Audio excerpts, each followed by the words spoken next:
Hello everyone, welcome back to the channel. I'm Eve the Empath and I'm here to deliver these messages from Spirit. As we embark on this healing journey, we are wanting to make sure that we understand that not all messages are going to resonate with everyone. These general messages are for the collective today, and we want to ensure that if you hear something that doesn't resonate, that you leave it behind. We don't want you vibrating in places that you don't belong. But if it does resonate, or if there's something that stands out to you, please take what it says and move forward. Today we're going to be working with the soul messages. We're going to work with the AKASHIC records, and we're also going to do a healing mantra. Whenever we're doing healing practices, whenever we're walking and working through issues, whatever they may be, we want to make sure that we have the tools that we need. So when we call on Spirit to give us these messages, we want to make sure that we also get advice. How do we move forward, right? So we're going to get started. We're going to start with our AKASHIC records. It's one of my favorite decks. It's very powerful. Give a couple of shuffles here. I hope everyone is doing well out there. For me, when I awoke this rising, there were lots of downloads, lots of messages that I was hearing. So many were going so fast that I was just trying to wrap my head around things. So one of the dominant messages that I was hearing as I rose this day, we got something really quick, didn't we? One of the messages that I got this rising was healing takes time, and don't be afraid to allow yourself to heal. It comes at a cost. Healing comes at a cost, and sometimes we're not really ready to accept the cost of what it needs, the necessary needs to heal on our path. Sometimes we're struggling with familiar problems, family problems. We're suffering from work problems. Sometimes we're just suffering from internal problems, like life is just beating us up, right? Sometimes life is just tough, loss of job, sickness, illness, heartbreak, right? A lot of burdensome problems. You feel like you're just spinning your wheels, right? But there is always something at the end of each day to be grateful for. And gratitude yields more gratitude. So when I hear those types of messages, that lets me know that the collective feels burdensome, that people need healing, that so many people are not walking in their gratitude. And in order for us to move forward, we have to be grateful, because there are so many, many, many wonderful things out there, so many blessings, if you will. We have trees, right? Trees. They provide us with the oxygen that we need to be able to breathe. Just to be able to breathe, right? So when I think about Spirit, when I think about Creator, everything was laid out before we even got to this planet, before we became the beings that we are, right? And if that's the case, if everything was laid out before I even arrived, then that means that there are preparations for even the roughest days that I'm going through, the challenges that I'm going through. But He gives us people to help us, right? They give us messages to help us focus. Wow, look at that. Isn't that beautiful? Spirit always comes right on time. Right on time. You can't get upset at that. You can't get upset at that. I meditated on the cards before we started. I cleansed the space before we got started. And I wanted to give you guys the best energy, because only beings from the highest vibration and the purest intentions may enter into this space. So every day we come here with high vibrational energy. We're allowing Spirit to do exactly what they need to do. Our angels, our ancestors, your angels and ancestors are here for you, just like they're here for me. You see that today? We are going to encountering conflict. How do we overcome encountering conflict? So we're going to start with the King of Roses in reverse. And just as I suspected, it's a heavy day, right? A heavy kind of day. The type of day that makes you feel like, damn, why? But we're not going to be moved by that. We're going to be like, I'm hitting the ground running. I know that today is a day. I know that yesterday was kind of tough. Maybe this week, this month was kind of tough. Maybe even this year, right? But I'm going to hit the ground running. I'm going to find the things to be grateful for. And even in the midst of this adversity, even in the midst of this King of Roses in reverse, I'm going to move forward. So this card is reverse shows that as a potential disruption in a relationship with a male, whether it's a friend, family, or romance. Sparks may fly here. Although this emotional upheaval may seem overwhelming, don't let yourself get swept away. With every ending, there comes the potential for new beginnings. With every ending, there comes the potential for new beginnings. This may in fact be a reference to an old love that you haven't been able to release. If so, it's time to finally let go of the attachment and open your life to new and better and the things to come. When referring to you, this card could signify a time when a role as a father or husband, that is greatly diminished, whether due to desire or just logistics. If you have a deep pattern of self-negation, it's time to create a truly caring relationship with yourself. It's time to love on yourself. It's time to pour into yourself. It's time to heal from the inside out. See, we look at outside circumstances and think, hey, if I had this or if I had that, if I just got this new car, if I change my hair, if I change my clothes, if I lose 50 more pounds, right? Those are external factors. They're not internal. When we go inside, when we go within, and we really see what's happening on the inside, when we allow spirit to enlighten us, to shine a flashlight on the intricate details of our soul on the inside of us, right? That's when we see all of the things that we need to see in our lives, and we can then pour that loving energy. We can give grace to ourselves. We can give favor. We can give love to ourselves. We can hug ourselves from the inside. And I know exactly what that feels like. I know exactly what it feels like.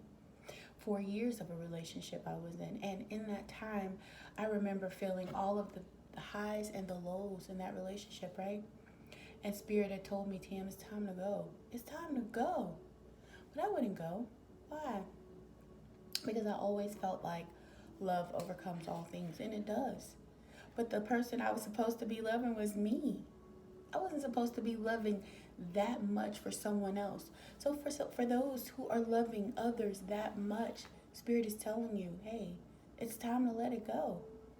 Love on you. Love on you. It says no matter what your patterns are, you do have the power to calm your heart.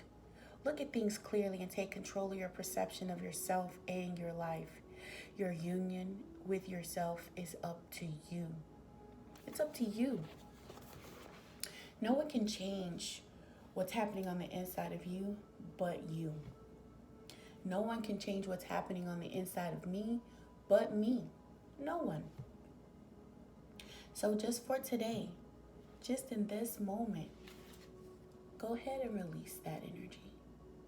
Release that energy that's been holding you, that's been keeping you stuck, keeping you stagnant. And when you think about new relationships and new love, it always comes after the release of something else. And sometimes we have to release quick. Sometimes that we think, oh, this is it. This is the one, right? But when it comes down to it, Spirit always delivers on time. Always. And not everything is meant to be in your life in that capacity for a long period of time. Some seasons are just that, a small one. And it's up to you to recognize that. So we're going to look at this soul card today. It talks about focus, right? It's a number 37. Ironically, 3 and 7, 10. Those are going to be your beginnings, right? An ending so that you can start a brand new beginning. I think it's time. So we read from this one here, just in case you guys were interested. And I'm going to go through it. What I love about this deck is it comes with a beautiful meditation. And sometimes we don't know how to meditate. We don't know how to go within. There's so many things that we may have been taught as children, Even as adults, ways that society tells us that we're supposed to worship and come to ourselves, right? And so sometimes it's kind of hard to figure out how to do something differently. So it says, where's your focus and what do you want to create? Your point of attraction is the accumulation of all your thoughts. Some of you are aware of, and some of you are not. The latter are the thoughts you have repeated so often that they become beliefs and body memory. The point of attraction is fluid more than you think. If, excuse me, the point of attraction is more fluid than you think. It is the overreaching energy of your collected ideas, active beliefs, and your personality. Change any idea or belief at any point, and your attraction shifts. You sense the world around you through the filter of your attraction point. You do. So if you're attracting the crap in your life that you don't want, shift your focus. What are you grateful for? Because gratitude breeds more things to be gracious about, right? Gratitude breeds more things to be gracious about. But if I'm stuck in a mundane thought process, if I'm stuck in a negative thought pattern and it's been traveling with me my entire life, it's become part of my inside. Therefore, it's always a part of my outside. And no matter where I go, I take me with me. You take you with you. To master yourself means to be able to move your view of reality at will. This can help you adjust and adapt to any situation.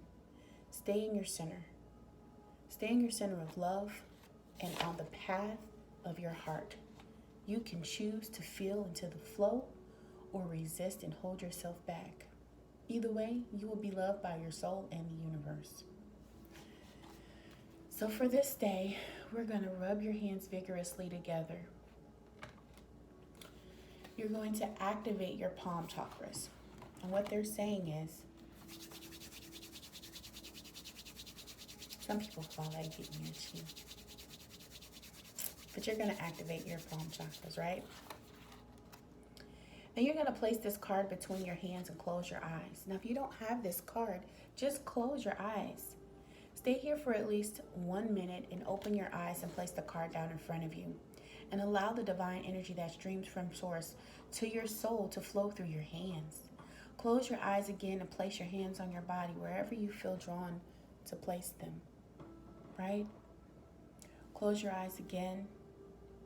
And then trust that that healing energy is flowing and inspire a vision for your life. Feel your vision and feel it radiate through your mind, through your body, through your spirit. And hold that feeling. Become it. And very soon you will be experiencing many manifestations on your highest vision. Open your eyes and rub your hands together again and to hold them over your face for 30 seconds. Take your hands away from your face and you are now refreshed and ready to move into life with a renewed enthusiasm. That's beautiful. Quick way to refocus. Some people didn't know how, right? So Spirit is saying, hey, just rub your hands together. Place them on the part of your body that you need it the most, wherever you're drawn to. For me, it's my heart. Because I give so much of my heart to so many, I always need to renew that spirit. I always need to refresh that spirit within me. So, last but not least, we're going to look at encountering conflict. And it says, I don't choose sides. I take a stand. Where are you standing today? Where are you standing today? Are you standing on the side of negativity? Are you standing on the side of stuck? Are you stuck in sadness and misery? Are you stuck in a victim mentality? Are you choosing to stand for righteousness, for healing, for a place where your soul can feel peace, a place where your soul can have calm, zen? It exists. And it doesn't come from vacations or walking on the beach. It comes from within. When you're truly ready to embrace who you are, when you're truly ready to embody who you are, You can take a stand anywhere because that peace will follow you. Just like those negative emotions have been following you everywhere you go. Why? Because they're part of you until you decide to release them. Don't forget, release what's been holding you. Refocus that energy, right? We're going to read this and see exactly what it wants us to hear. It says, when conflict is encountered, two opposing viewpoints wrestle for a dominant position. Each hopes to achieve success by challenging the other's viewpoint. If encountering conflict from a conscious standpoint, you may realize one of the greatest gifts you can offer is allowing others to be heard. You may not agree with their argument, but you are embracing their needs simply by choosing to listen. When you listen instead of lash out, you are taking a stand for love. This is making the decision to anchor higher frequencies of light through the demonstration of your ethics, morals, and values instead of matching the unconsciousness of others with equal amounts of aggression. This mantra is ideal for settling arguments, unraveling passive-aggressive behavior, and releasing the tendency to blame. I think it's ironic because when we pull this card in the beginning, one of the major factors was letting go, right? Letting go of a love or maybe a commitment outside of self. And there might have been some arguments associated with it. Maybe you weren't wrong. Who says you were? Who says that the challenges that came up in your relationships, in these situations, were your fault? No one. But you have the right and you have the choice to choose how you engage in each situation. Bring yourself back to focus. Focus on you, honey. Focus on loving you. I know that's what I had to do. It's what I'm still doing. Focus on loving me. We get sidetracked. We want the relationships now, right? We want the children now. We want the job or the career now. We want it now. We are a microwave generation. But sometimes we have to release old things, old thought processes, old feelings that have become so part of who we are. We have to let that go, push that out so that we can move forward. Let's get a quick chakra card. Let's see what we can work on the inside. They want to stick together today. And see how we can move a little bit further. Let's balance that energy. We have the sixth chakra, the third eye. The third eye is typically about vision. It's about seeing. It's about your spirituality. It says, I use my imagination as I create and pursue my dreams and wishes. I ask myself, what do I want to do? My thoughts create my reality in my physical, mental, emotional, and spiritual levels. I use this power to create harmonious relationships between all these levels. I imagine the life I would like to have, and I encourage my thoughts to be truthful, wise, and discerning. In the quietness of meditation, I see and I hear the truth. So as you can see, Spirit is really trying to hone in that message. Go within. Let go of conflict. See things from a different filter. See things from a perspective of focus. Refocus your energies, refocus your thoughts, and allow yourself to deal with the conflict from a place of peace. Allow people to be heard. Allow that energy to flow out and move forward towards a better day. Thank you for joining. Again, if this message doesn't fit, don't force it. Don't vibrate in places that you don't belong. Keep your energy high. Allow yourself to heal. And thank you for joining. Love and bliss, everyone.